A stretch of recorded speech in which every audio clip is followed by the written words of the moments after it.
Ass Moms. I'm Teeriney. And I'm Ashley, and we're the Bomb Ass Moms. What's up? What's up, y'all? I'm back. Tierney is back, y'all. Whoop, whoop. Okay, so let me just say, y'all might hear my baby because I'm feeding her. So let's get into it. Ashley, what are we talking about today? Girl, let's get into it. And that's fine that your baby is in the background. Speaking of her being in the background, we're actually going to be talking about your birth story, part one, when you gave birth to Tristan. So let's get into it. Let's converse about that. And yeah, And for the listeners out there, that birth story is for Tristan, my first child, which he is 20 months right now, not my little baby. Tierney, you going to be that mom that says, my baby 35 months, right? I'm just kidding. Let me quit. Well, Baby, he's not two yet. He's not you two. right. So what you want me to say? Girl, you My could have said almost one and a 2 year half. old. Yeah, almost 2 year old or my 1.5 year old. This girl talking about 20 months, y'all. T gonna But be technically, that's not 1.5 because I only have 4 more months until he's two. that. So Girl, whatever, girl, we not getting technical. We not getting technical on here. whatever. Sue me anyway. Hey, No, okay, you let's get funny. into this. Let's Yeah, get into this. You're let's so get into it. crazy. I just want to know, like, you're gonna be giving a part two, but you know, walk me through like part one, like, well, when you first found out you was pregnant for the first time ever, like I, Oh I my remember when God. you told me, yeah, tell me, like, or tell everybody that's listening out there. We want to hear, girl. Okay, so let's rewind. I went on this trip with my friend to Denver. And during the trip, I just felt funny. I felt slow. I felt constipated. I was like, well, damn, maybe it's something that I ate there. And I didn't drink a lot when I was there. I only had like one cider. And when we came back to San Diego, because I was living in San Diego at the time, we came back and I was like, something off. Now, I knew that my period was late, but I was just like, well, I don't know what's going on with it. Maybe because sometimes my weeks, if it doesn't happen at the beginning of the week, sometimes it'll happen at the end of the week. So I was like, ooh, I know I'm supposed to come on this vacation, but boom, it didn't come on, right? So I get Mm-hmm. back to San Diego and I'm still like, nah, pregnancy didn't even cross my mind because I thought with the symptoms that I was having, I was like, these are not pregnancy symptoms. That's I was. look. That's you telling your mind, girl. Well, no, seriously, I didn't know. I was ignorant, to be honest. Like I thought that I would be like dizzy, lightheaded. Girl, you taking to the extreme pregnancy. Hold up. No, I thought I would be nauseous or something like that. I didn't think that pregnancy came with constipation. I knew that it came with malaise. For people who don't know what malaise is, it's like extreme tiredness or whatever. I knew it came with that, but other than that, I was just like, no, something I ate, it got me off because I do have a sensitive stomach. Like, I can't eat everything. I would get messed up. So I was like, nah, it's something that I ate. It's the food that I ate when I was in Denver. But then I started thinking, I was like, shit, I haven't had a period. I was supposed to come on my period in September 24th to be exact. Now it is October 5th. And I'm like, shit, I haven't had a period. What the fuck? Sorry for all the cursing, y'all, but hey, whatever. And I was like, damn. I think on a Tuesday, that was on a Monday, because we got back on a Sunday. I went to work on a Monday, and I was just thinking about it. On a Tuesday, when I got off of work, I went to Walmart. I got like 3 tests. Wait, I'm messing apart. Y'all, let me tell y'all, I got mommy brain, so I might be all over the place, and I'm really bad this time. Let me go back. So that Monday, I had these little, they were pregnancy tests, but they came in a kit, an ovulation kit. And I'll get into why I had an ovulation kit later. But I took that pregnancy test and it said positive. But I was like, man, this shit old. It's not going to work. That's wrong. So I was like, Tuesday I got off of work and I bought the pregnancy test. I bought like three. And I took all three. And when I took it, I was like, oh shit, is this real? Like, no, it's not. This is so fake. Sound like you was in And denial, baby. baby, if the Nile is a river, yes, I was. No, seriously, I was in denial. So, right when I took those tests and it came back positive, I called my boyfriend and I was like, boo, I got something to tell you. He was like, what?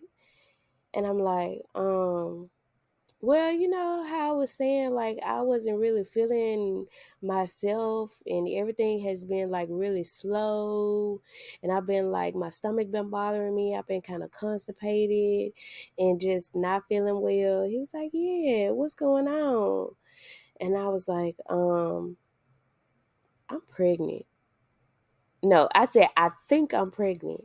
And I was like, he was like, well, did you take a test? And I was like, well, yeah, you know, when I was at Walmart, I got 3 tests and they all came back positive. And he just went silent on me. And I was Wow. like, and but we were on FaceTime. Mm-hmm. So I'm looking at his face and he was just like no emotion. And I'm like, okay, I'm kind of worried. So I was like, I'm gonna call you back. So I hung up the phone real quick and like a tear came out of my eye and I was like, oh my God, all these thoughts just came rushing to my brain. And I'm like, oh shit. He didn't show any emotion. What the hell am I gonna do? Not only was I thinking about how I felt, but then I'm thinking about how he felt too. In my brain, I'm like, damn, I really thought I couldn't have kids. How did you think he would react? Well, I don't know because Chris is one of those people. Like he has a good poker face. So I just expected some reaction, but I didn't get anything. So I was just kind of worried, Oh if that man. makes sense. Yeah, no, Yeah. yeah, it makes sense. I mean, I just yeah, it makes sense. Like you got nothing. So of course I could see you, down spiraling with all the thoughts that you said. But maybe it was just a shocker to him, or maybe he knew he didn't really want to tell you because y'all was doing the No. Girl, do. please. No. No, no, no, no, no. He did not know that. Hmm. Child, Chris is clueless when it comes to like knowing about some damn pregnancy and all that. No, no, ma'am, not at all. But like we both thought. Long story short, Chris and I had kind of a situationship for the last 5 years, Not and then situationship. Not girl, look, situationship. hey, what August I seen to say what they were saying? No, no, what they say? Jada. I know what you talk about. They had us uh See, dang, I this how you know you old when you can't remember shit. no, listen, they had a dang, and it was What? talked about on the internet. They had Yes, I know. I can't remember to save my life. It's gonna come to me at the most random time. But They anyway, okay, oh, I whatever. got it. They had an entanglement. Yeah, I guess it was an entanglement. Yeah, you didn't have no Hey, entanglement. You weren't messing with nobody else. yeah, okay, yeah, we're gonna keep it moving.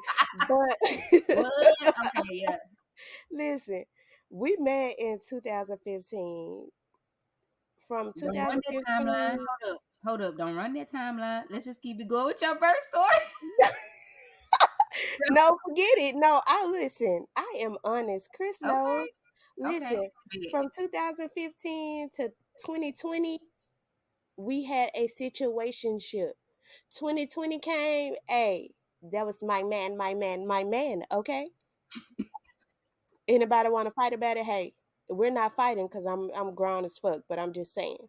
Yeah. Anyway, so we both thought since we just got back together and I asked him, all the little questions, hey, you got babies out there? He like, nah. And he was like, shit, we've been messing with each other so long. I don't think I can have any kids. And I was like, well, I went to the doctor a few months ago and she was like, I got polycystic ovaries. I didn't have the syndrome, but I had Hmm. polycystic ovaries. And just like for a little backstory, because I know a lot of women deal with this, what was going on with me, I didn't have irregular periods, so I was having regular periods. To just clear that up, I was having regular periods, but I was having pain. I was having a lot of pain that I did not have before. And I was like, no, something is wrong.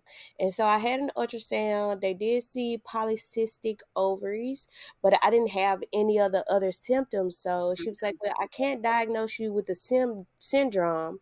I can just diagnose you with polycystic ovaries. And I was like, oh, well, does that mean I'll have trouble having children? And she was like, well, what I want you to do is go find an ovulation kit and try to track your ovulation days and see if you actually ovulate. And if you ovulate, then it's possible that you could have children.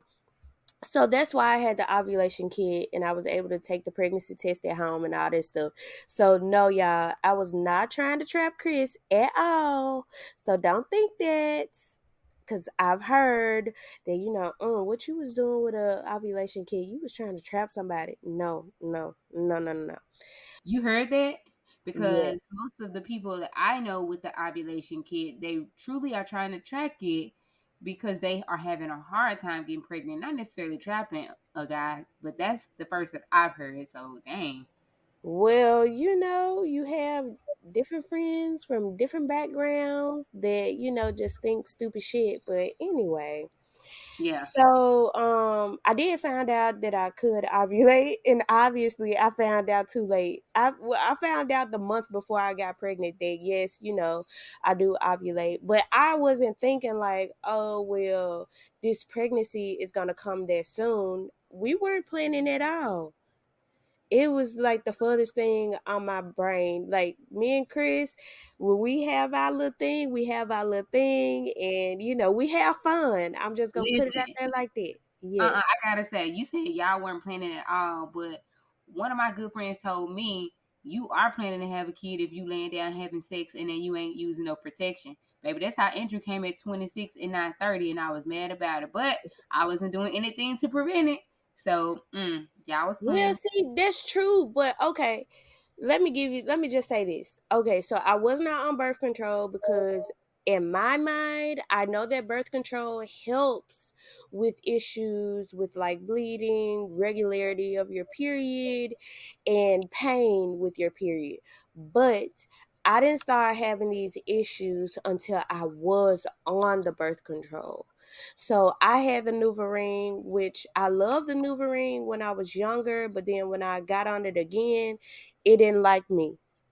So I started having all this pain. So I was just like, no, I think the birth control started the pain. I think it was the source of the problem because I didn't have pain before. So I was just like, I'm stopping all the birth control.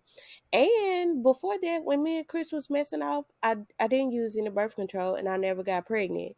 So we just had this thought like, damn, it's not going to happen. You So, never had the thought. I'm sorry, you never had the thought that. Did you always have the thought that it could possibly be you having an issue? Did it ever cross your mind that he could have possibly had an issue? Because it never happened.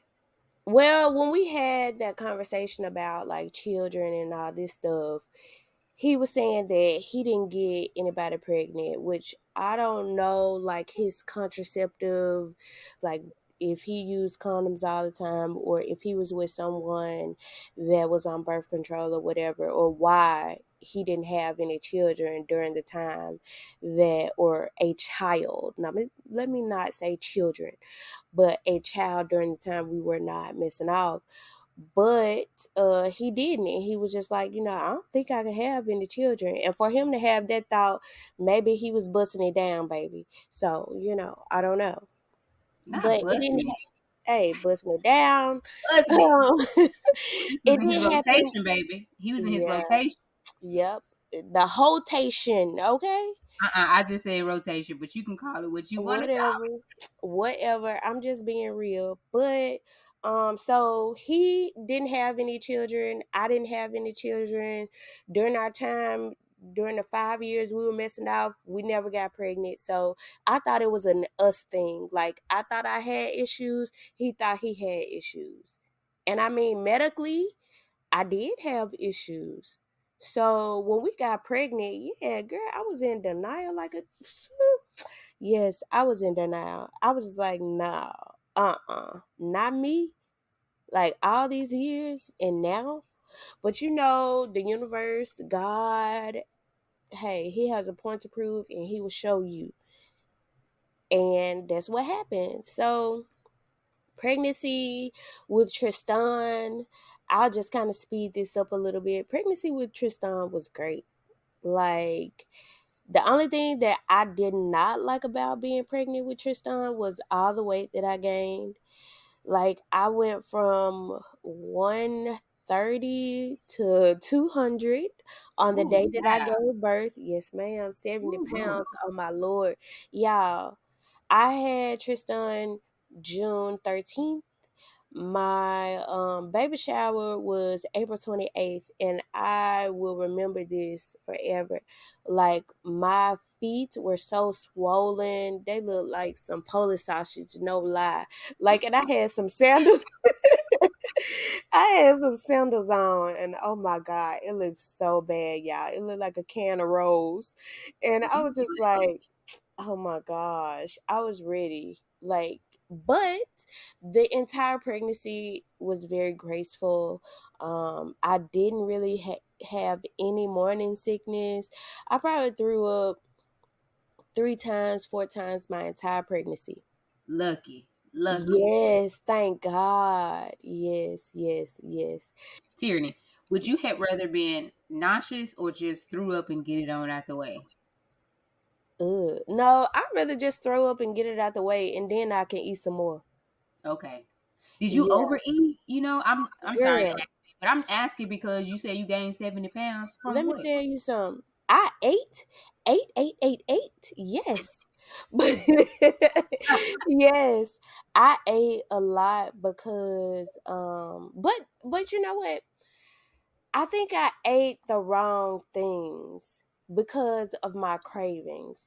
Mm. With Tristan, I actually had cravings in the beginning, which was so weird when I didn't know that I was pregnant when I was in Denver. I had cravings of ramen. So I ate ramen for like the first 2 weeks of my pregnancy. And then it was French fries. French fries. Chris used to make me French fries every way. Like put a little bacon on it, loaded French Oh fries, my seasoned God.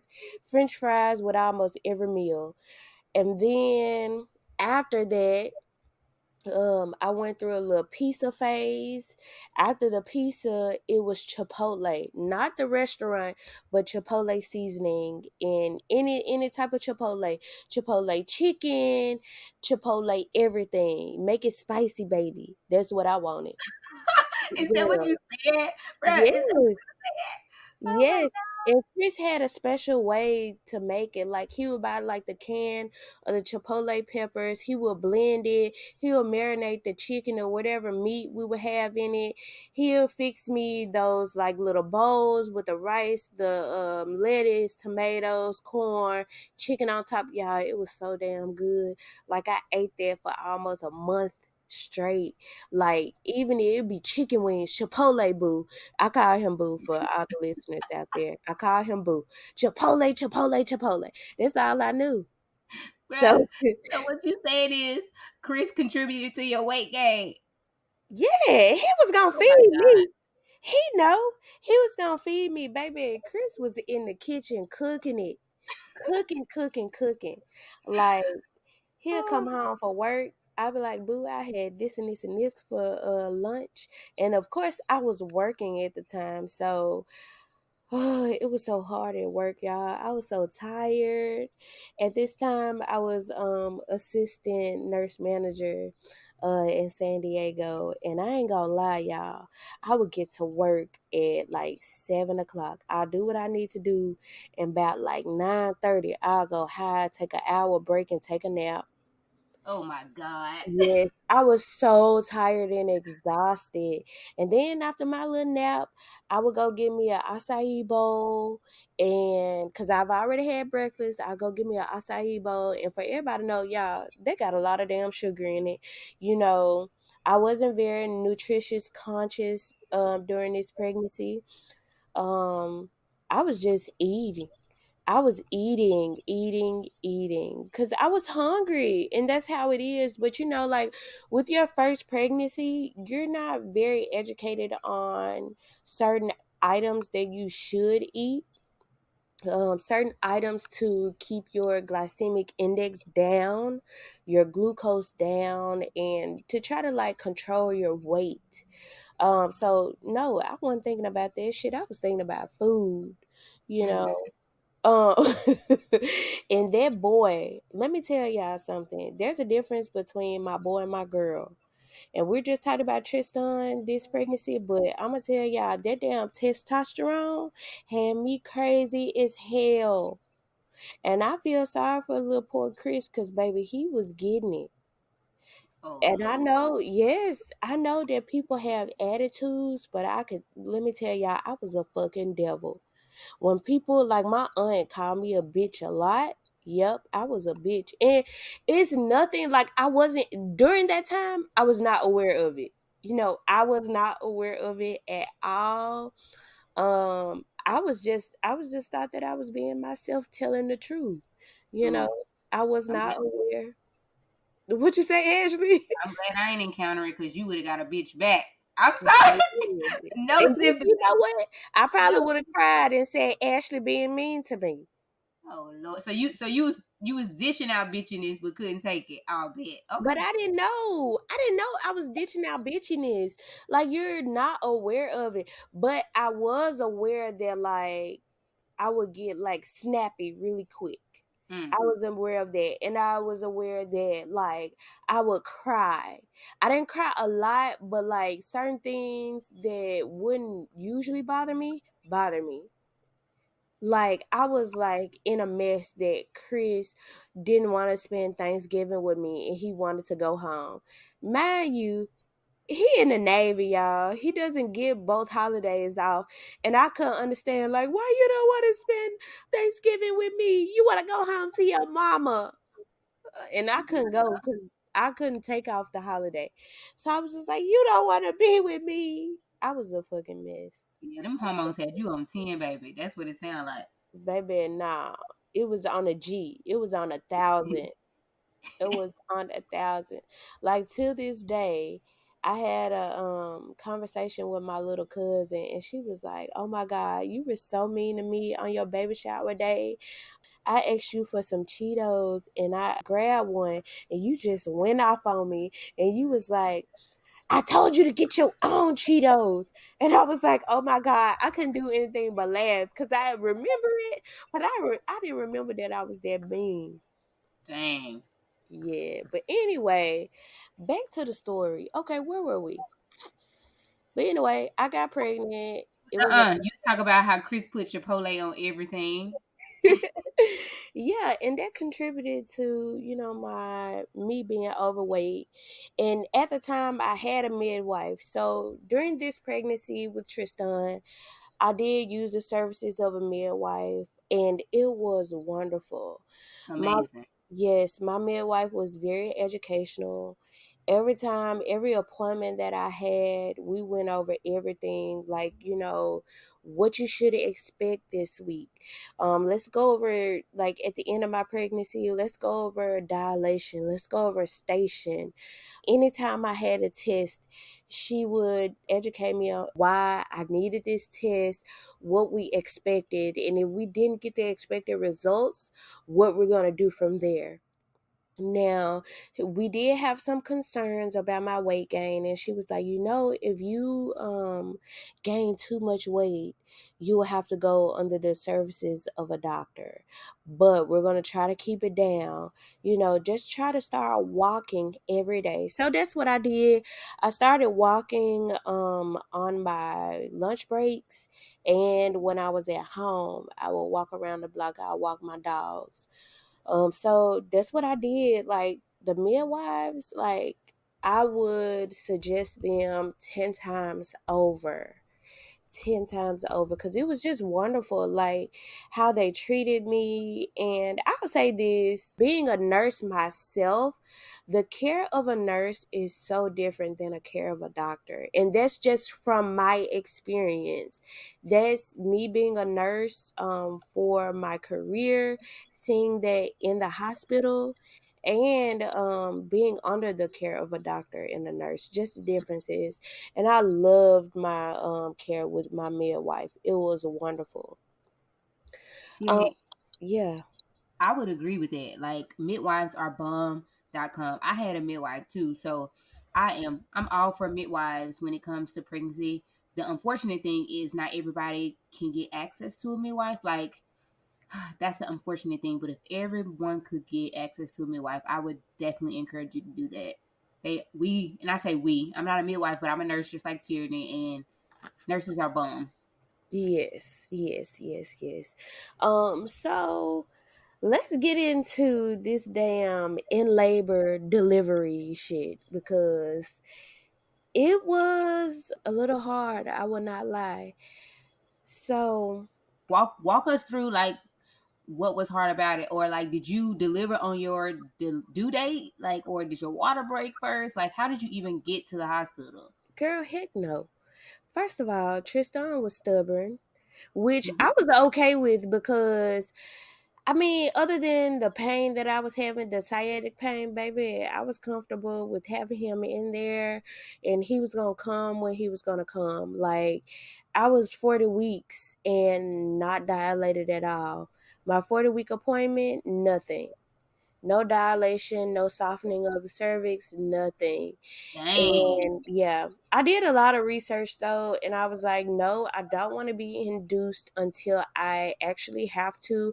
So for the weeks, we gonna rock it out. I'm gonna do what I need to do, and maybe I'll try some herbal remedies. Did you try having sex and then Chris Girl, ejaculate? hell no, no, no, no. I was not busting it down, baby. It was hard. No, no, no. I And mean, also, Chris was scared because earlier in our pregnancy, we did have a scare. It wasn't really a scare, but at the time it was, it because was scary to me. yes, this is our first pregnancy. I woke up one morning. I just went to use the restroom. Okay, I'm fine. I get back in the bed and I felt a gush or something. So I jump up and I notice like it's bright red blood. Bright red blood, and I'm sitting on the toilet, it's like dripping. So I just screamed, and I was like, boo, like, y'all, it's giving me chills because it was really scary at the time. Um I'm sorry. But yeah, it was scary as hell because I thought I was having a miscarriage. And it's like, this is our first kid. We were about 10 weeks pregnant. And I know y'all saying, like, this story all over the damn place. It's not chronologically together. No, it's not. But I'm telling the story how it is. I was scared as hell. I just screamed and I started crying. Chris jumped out of the bed. He was like, "What? What's going on? What's going on?" And I'm like, "I think I'm having a miscarriage." And he was like, "Oh, do I need to call the ambulance? Call 911?" And I was like, "No, I'm just gonna sit here." And he just sat there with me, and he went to go get like the papers to call our midwife. We called the midwife, and they were like, okay, we don't open until 8. At this time it was like 6 a.m. And she was like, well, the only thing that I can say is, if it's not too much blood, just go to the ER. So I went to an ER near us, and they diagnosed me with I can't remember what it's called, but I had damn, some type of hemorrhage, and it's very common. Um it's called a subchorionic hematoma or hemorrhage, and that's what I had. So basically, around my, I think, uterus, there was some bleeding. And instead of, because you know, like your uterus is very what is it called? Damn, y'all. Let me tell you, the mama brain is really messing me up. Like, I got issues. But anyway, you have a lot of like veins and arteries in your uterus that, of course, supplies your baby. So, yes, it's very vascular.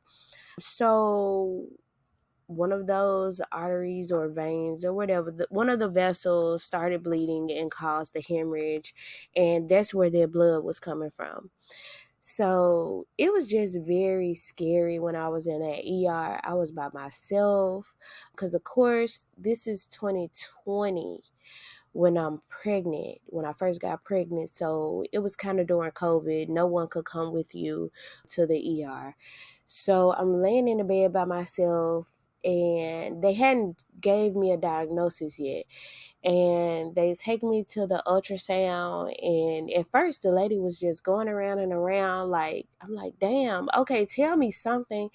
And she was just like, oh, there's your little bundle of joy. And that was like such a release, a I relief. bet. A relief? Yes, a relief. It was such a relief then, when she was like, oh, there's the heart rate, there's your baby moving, because at this time, 10 weeks, you couldn't feel any movement. Like, I didn't know. So it was a relief. And then once I got back to the room, they came in, they told me what this was: subchorionic hemorrhage. Subchorionic hemorrhage. And he was like, this is going to form a hematoma, so you'll have some light bleeding after this, for about a few days, but we want you to take it light, you know, don't do a lot of exercise, take the rest of the week off, because I think this was like on a Thursday that it happened. So I took Thursday and Friday off. And at this time, I had not told my boss that I was even pregnant.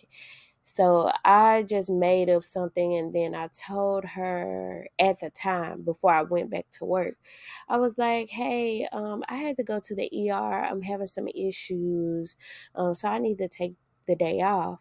So it was Thursday, and I was like, I need to take the weekend off. So I did that. And when I came back to work, I ended up telling her, you know, what was going on with me and that I was pregnant and I thought I was having a miscarriage. And I told her the whole story. So fast forward, we got over that. I'm thinking that, I'm gonna have this natural birth because I did a lot of research during pregnancy. I read a lot of books. I did take a lot of classes, birthing classes, and I was like, oh, I want to do hypnosis birthing or whatever it's called, hypnotic Mm-hmm. birthing. Until them contractions hit. Hmm. Girl, what? Well, actually, I was okay in the beginning. So let's get into the actual birth story, right? 9 a.m. on a Saturday. I'm laying in bed. I was about to get up anyway, and I feel like a little cramping. And I was like, okay, well, what is this? Now, mind you, that Friday, I'd gone to the doctor. I was 40 weeks. That Friday, I was 40 weeks and 6 days. So I was about to be 41 weeks, right? They had checked me. No ripening of the cervix, no dilation, none of that. But they were like, oh, your baby is head down. You know, it could be a go any day. That prior weekend, we went walking. We went to like a farmer's market, all this. I was trying, y'all. I was trying to get the baby out, but he was just comfy. So that Saturday came. No, sorry. So that Friday, I read up on what is it called?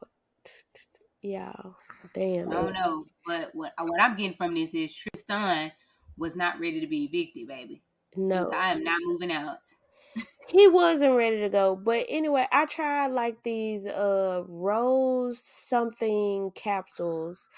And they were like, you can insert these into your vagina and it will cause you to go into labor by kind of softening the cervix. So I tried those. I tried two of those that Friday night. Baby, that Saturday morning, I started cramping. It was like light cramps around 9 a.m. So I got up. I was like, okay, let me brush my teeth, wash my face, go downstairs. And at this time, my mother in law was in San Diego with us because we were waiting. He was supposed to come on the 5th of June. No, no, no. He was like, nah, y'all got me messed up. I'm staying in here. I'm too comfortable. Right. Yeah. So I got up, went downstairs. I was like, okay, well, let me get on my birthing ball. I got on the birthing ball. I was moving around on the birthing ball, doing my little exercises, drinking water, making sure I was hydrated. And this was just like about 10 o'clock. Those contractions started coming. I was like, okay, is this how it's supposed to feel? Because I never really just had bad cramps other than when I was going through the problems that I was going through. But I told Chris's mom, I was like, hey, can you go get Chris? I'm having contractions. So Chris got on up and I was like, I'm gonna wait because since we were taking these courses, birthing courses, that was like, oh, you can't come to the hospital until 511, and I think it was like your contractions are 1 minute apart, they're lasting for 1 hour, and some about 5 minutes. I don't know, don't quote me. Ashley, do you know? No. I don't know. I don't know. Okay. Yeah, but anyway, it's 511 or 411, something like that. And it's like you're having contractions maybe 5 minutes apart. They're lasting 1 minute for an hour. Yeah, Or that sound about right. I don't know. My situation was totally different. yeah, And I ain't L&D, so I don't know. yeah, y'all don't quote me, but it was something like that. And so this was around probably 11:30, and Chris was like, "You want me to call the midwife?" I was like, "Yes," because these contractions, they're matching the time frame. And so he called and she was like, well, it sounds like, you're in your early phase of labor. Can you wait a little bit? Can you stay under contractions a little bit? And I was like, okay, let's give it another hour. That was at 11:30, baby. At 12:30, I couldn't take it anymore. I was like, nope, I cannot. First of all, I have a low pain tolerance, and I was like, nah, this is about to kill me. So I got dressed. We already had our bags and stuff packed. We were ready to go. And I can remember, y'all, this is so funny. And I was so mad at my mother in law at the time. I was at the door coming out the door and a contraction hit me. And of course, I'm like screaming out, like, oh. And she was like, shh, shh, shh, be quiet, be quiet. The neighbors are going to hear you. And I was like, I don't care about any neighbors. I'm like, ma'am, if you don't get out my face. Oh my gosh. I was just like, listen, they know that I'm pregnant, so they will understand. But we got in our car. It took us about probably 20, 30 minutes to get to the hospital. And I'm still having contractions going down the expressway. And I'm just trying to deal with them. I'm trying to breathe through it. I think I did fairly well. We got to the hospital, and this is where everything kind of like went freaking crazy. We park in the mother babies part. Like it's a parking space in front of the hospital at the entrance that we're supposed to go in. Chris go in, he went to the front desk and he was like, yes, my girlfriend, she's in active labor. We need a wheelchair to go into labor and delivery. The lady was like, oh, hold on 1 second. I'll be right with you. Chris is like, he is calm under pressure, but if you look at his face, he is panicked as hell. So he's just like waiting, trying to be patient, waiting on the lady.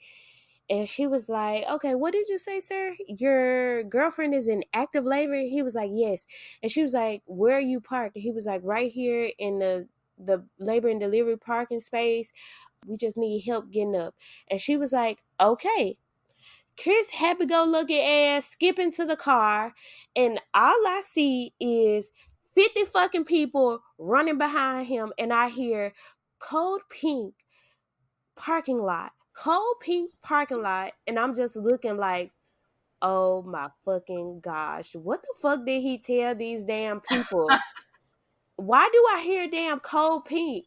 And why do I Oh my see like god. 50 people coming out? It's like a damn big ass entourage. One person, like, like if you work in a hospital, if there's a cold blue, 50 people responding. So it's like 50 people in the parking lot coming up to the door, and I'm just in the car shaking my head and like waving them away, like, no, no, no, no, no. This is not what this is, okay? I'm just in labor. Like, the baby is not here. It's not coming out right now. And I was like, oh my God. But like, good that I was having my baby at the hospital that I work at, because I knew some of the people. And I was like, no. The house supervisor, her name was Leslie. And I was like, no, Leslie, the baby isn't coming out. Can you please get these people away? Because one, I didn't want people that I knew to see me. And two, I was like, okay, it's not really an emergency like that. I just need somebody to help me in this wheelchair and get me to labor and delivery, because I'm having contractions and it could happen soon. But the baby isn't here. I'm not crowning, none of that. So that Oh was my god. crazy. We get up to labor and delivery. I found out that, I'm only dilated 4 centimeters.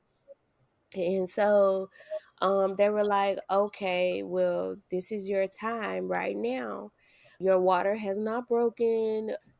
If you get an epidural, you will have to go under the doctor services, and we will have to take you to labor and delivery, because I was in a midwife suite at that time.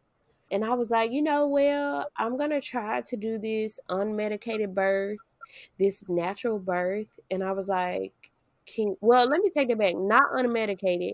I was just like, well, can I have IV medication? And they was like, well, let us get you hooked up, let's monitor the baby, and let's see. And I was like, okay, let's just try to go with it. And I'm like trying to breathe through the pain. So they hooked me up to the monitor, and they was like, okay, well, your baby is kind of like chilling. We don't like his responses in there, so we cannot give you IV medication. And at this time, I was like, oh, damn. I'm thinking in my head, like, what the hell am I going to do? Because I need some type of relief. And I was like, okay, well, I know you all offer nitrous. Nitrous is like laughing gas. It's what they give you at the dentist. So I was like, let me try the nitrous then. I was trying everything, y'all, not to have this epidural. Wait, they offered nitrous? Yeah. So at my hospital, like I told you, I was taking these birthing classes, and that's something that they offer as like a pain relief, if you do want to do an unmedicated birth. And then, I was under the services of the midwife, so that's like something that they did instead of epidural. If you get an epidural, you had to go to the services of doctors, and I was trying not to do that. So I was like, okay, well, let me try the nitrous. Baby, I was on that nitrous for like 30 minutes. And when I tell you, no, no, no, no, no, that shit did not work for me. Look, I was just getting tired of having the mask, trying to breathe in deeply to get it to be effective. To me, it was not working. And then, like, a lot of times in labor, I know I've heard a lot of women say, hey, you really do, it's a mindset thing. Well, that shit wasn't working. My mind was on the pain, and I just couldn't do it. Did they not offer like in the tub like birth? Like did they have a tub to where you could sit in? They did not have a tub. They didn't have a tub because it was like they was like, we don't do tub birthing, because a baby had drowned in the tub. So they didn't do that at this particular hospital, but I could get up and take a hot shower. But I wasn't trying to get up. The only getting up I was doing was on the birthing ball, and I was sliding off the birthing ball on the floor because I was in so much pain.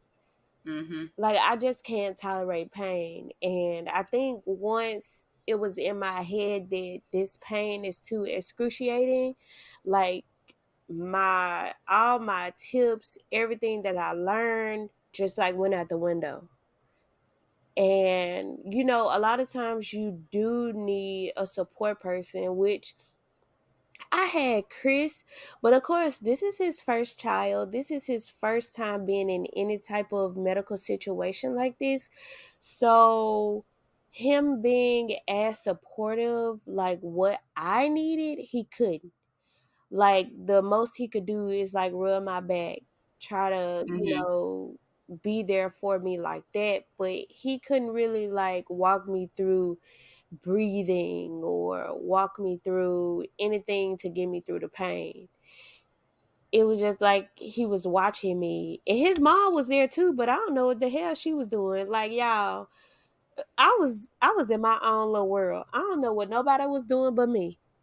And a lot of it I don't remember. After the epidural, it's really hazy. So I did decide to get in the epidural.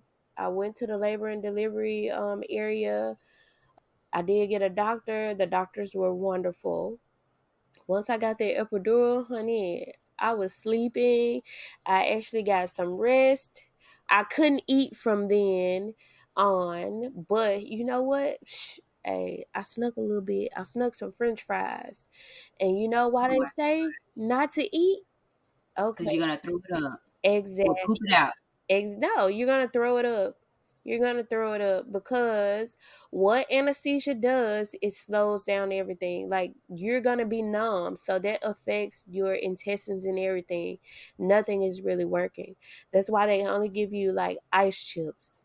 Ice chips is like half of the amount of water that you can intake. So yeah, of course I threw that shit up.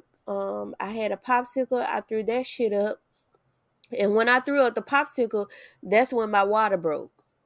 But after that, I still was like in labor maybe 15 more hours after my water broke.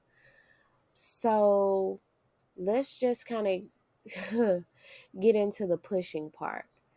I won't bore you with the other details.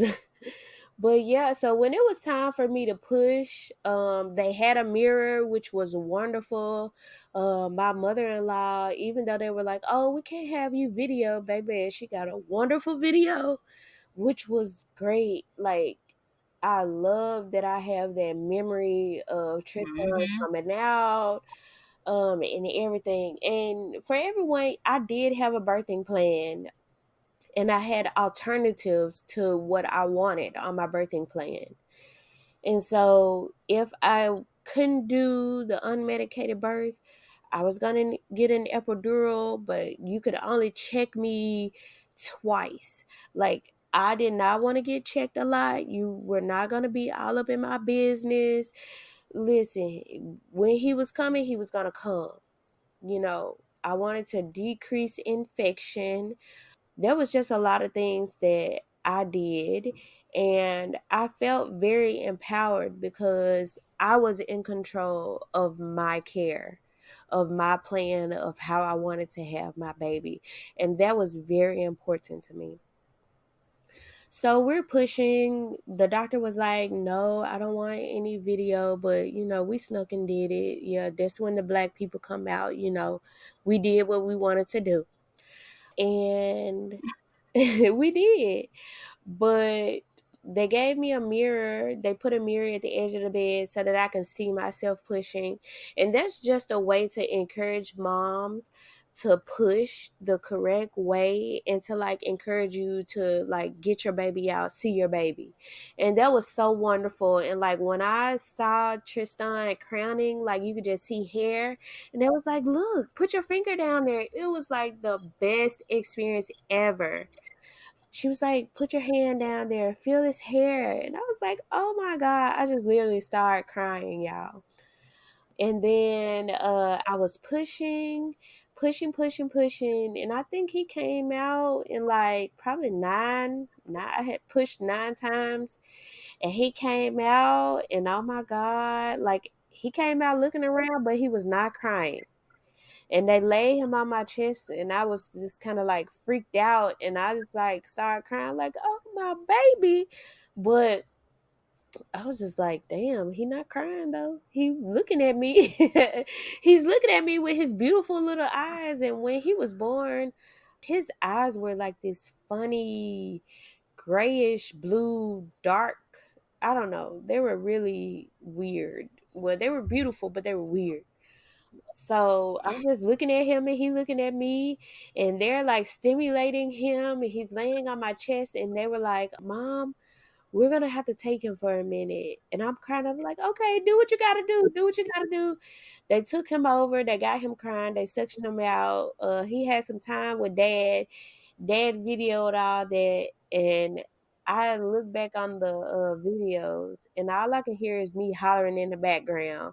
And I guess they were like massaging my fundus because I was bleeding a lot. Now, I don't know how much blood I lost, but I was bleeding a lot. And I could tell because I really don't even, it was very hazy. I don't remember being in pain at that time. I remember them taking him and him being under like the light, and they're stimulating him. But after that, I don't really remember. Shoot, I remember them give me the baby back, trying to breastfeed and all that, but it was hazy. And I thought that it was due to the epidural, but I it could have been due to the blood loss as well. Yeah. Yeah, so that's my birth story, y'all. After that, we were in the hospital for a little bit because like I was having a lot of pain once that epidural wore off, and it was like epigastric pain.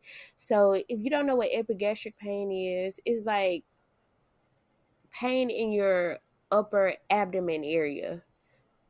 And I was beginning to think like, oh my God, I'm bleeding somewhere or something is wrong. I didn't think that it was like fondal pain or anything like that because it was too high up. And I'm like, y'all better not let me die in this hospital. Now we all know that, African American women, we have a higher rate of death during childbirth. And, you know, I was just like, that was one of the fears. So I was like, yeah, better not let me die in this hospital. There was a black resident, and I was just like, listen, I'm in a lot of pain and something is wrong. You need to do something about it. And she was like, okay, well, we'll send you for an ultrasound. Let's just see. It could be anything. But it came back. They couldn't find anything. They did like a scan of my gallbladder, all that. They couldn't find anything. And I don't know what it was, but that shit was hurting so bad. And I just, Yeah. I'm sorry to interrupt. I'm just glad you were like, hey, advocating for yourself. Like, hey, come on, speaking up for yourself. And I think that sometimes women, because we don't know, sometimes we may think that certain things are supposed to happen or whatever, and we may not advocate for ourselves. And, others aren't going to advocate for us as much. So that was good that you said something and well, got it checked out. yeah. Yeah, Huh? and you know what? Yes, and I will say this is so true. And I didn't feel like they were being racist toward me at all, but I also felt like they were not thinking that my pain was as painful as it was. Like I don't think they really like believed me. They believed me to a certain extent, but not to how I felt. You know what I'm saying? Like I was in excruciating pain, like never felt pain like that before. And I felt like it was abnormal because it wasn't like uterine pain, or it had nothing to do with like fundal pain or anything like that. Like it was upper abdominal area. So I'm like, y'all need to help me. And I had to advocate for myself because Chris was scared, and I think at the time his mom had gone home. So it's like, look, if I don't advocate for myself, I could sit up here and die, and Chris is left with our first child, and he's not gonna know what to do. Yeah, I'm just saying that's good that you said something. So that leads me into asking you, what advice would you give new mummies like to be that are pregnant and have had or like going through like the laboring process and everything like that? What would you encourage them to do and say? Okay, so I have a few tidbits of advice to give for new moms out there, young moms out there. One, please don't go into your pregnancy without doing any research. Research about pregnancy, like week for week. I was always on YouTube. I took birthing classes. I read books. I was always online. I wanted to know what was going on with my body. I wanted to know, like, the best foods to eat. I didn't take that advice, but hey, I had to eat. I wanted to know what I should do, what was the healthiest for me. Okay. So, one, do research, read. YouTube is great. Two, be empowered. Go through your pregnancy how you want to go through it. Also, just go through your birthing how you want to. Find options for yourself. Have a birthing plan. Have an alternative. If things don't go one way, this is what I want. Always have a plan. It may not go as planned, but just have something there to say this is what I want. Don't go to the hospital just putting it into your medical professional's hands and not having any say and just going with whatever they say. Don't do that. You know, it's very important that you can advocate for yourself, have a support person. If you do not have a support person, have a relationship with your medical professional that they understand what you want. Number three is what I was just saying, try to have support people. If it's not the father of your child, it could be a family member, it could be a friend, it could be a coworker. Just have someone there to support you. And I know sometimes we have to do these things by ourselves, and that is hard in a sense. But if you can really have someone there with you, do that. Just because it's so hard for African American women going through the laboring process, and just, for certain medical professionals, they don't look out for us because it's our skin color. There's so many prejudices and everything. Uh-oh, that was so cute. Sorry, y'all, that was my little baby. She's having a little baby dream. But yeah, and I think that's the three things that I would give advice. That's what I would say, y'all. And that's it. I've had a good time talking about my birthing story. If y'all have any questions, we need some type of discussion, because I know the first time having a baby is not easy. We all have different stories, and we want to hear from y'all. So holla at us on our IG and Facebook at Bomb As Moms Podcast. Let's get into it. Let's get into it. Thank you, Timmy, for sharing. Sharing is caring. Good night.